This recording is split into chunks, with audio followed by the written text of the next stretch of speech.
You ever find yourself scrolling and scrolling, and when you finally look up, your brain just feels fuzzy?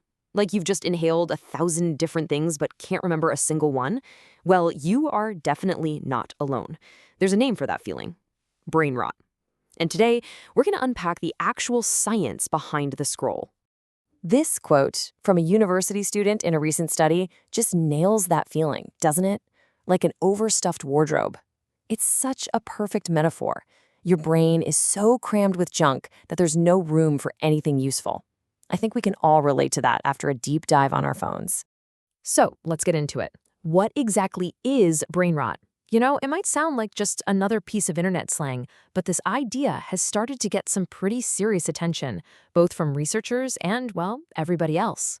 In fact, this feeling is now so widespread, so universal, that brain rot was actually named the Oxford English Dictionary's Word of the Year for 2024.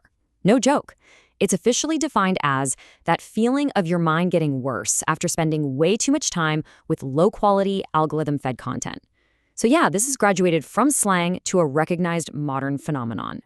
And it's not just the overstuffed wardrobe. Students came up with some other incredibly vivid ways to describe it.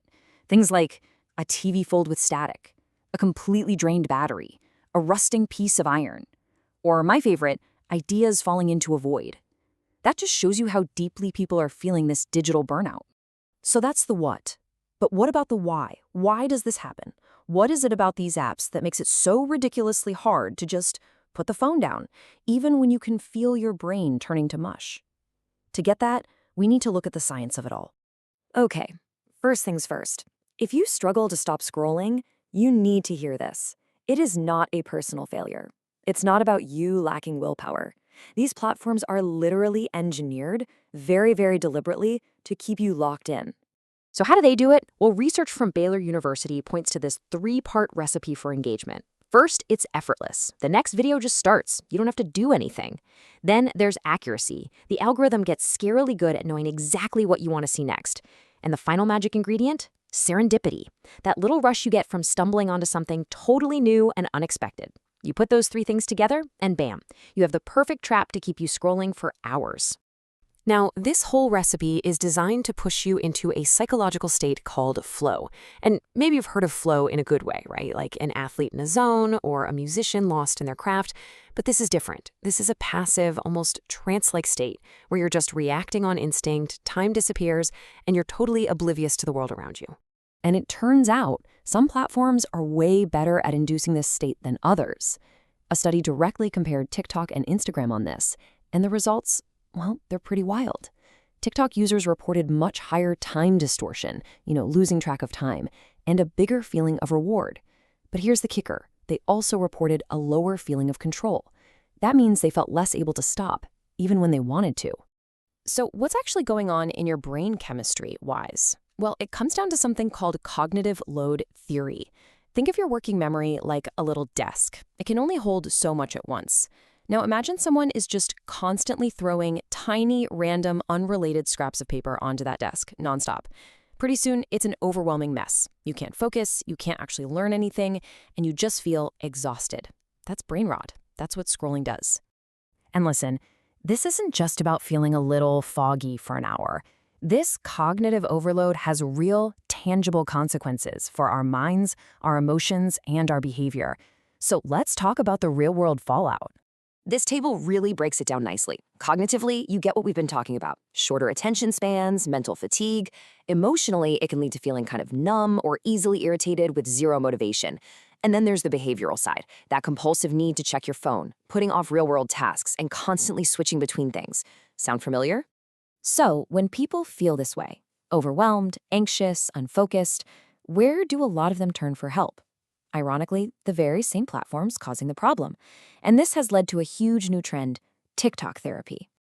And here's a number that should really make you sit up and pay attention.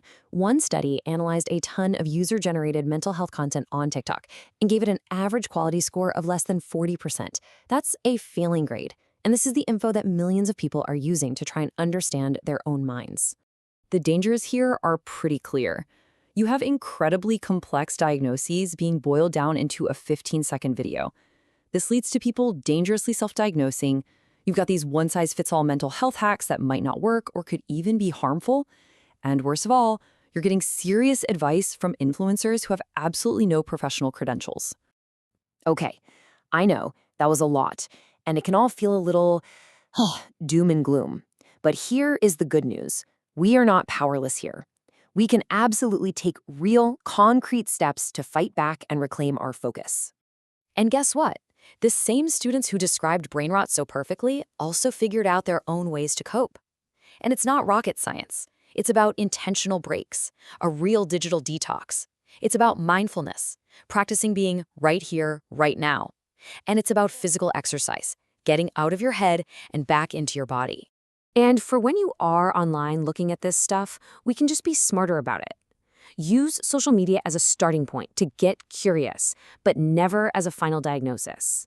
Always, always check who the creator is. Do they have credentials? Are they a real doctor or therapist? And before you believe anything, double check it with reputable sources. And of course, if you're really struggling, please talk to an actual professional. So we'll leave you with this question. We live in an attention economy. The whole business model is built on capturing and selling our focus. So after everything we've just talked about, you have to ask yourself, in an economy that trades in attention, is your focus for sale?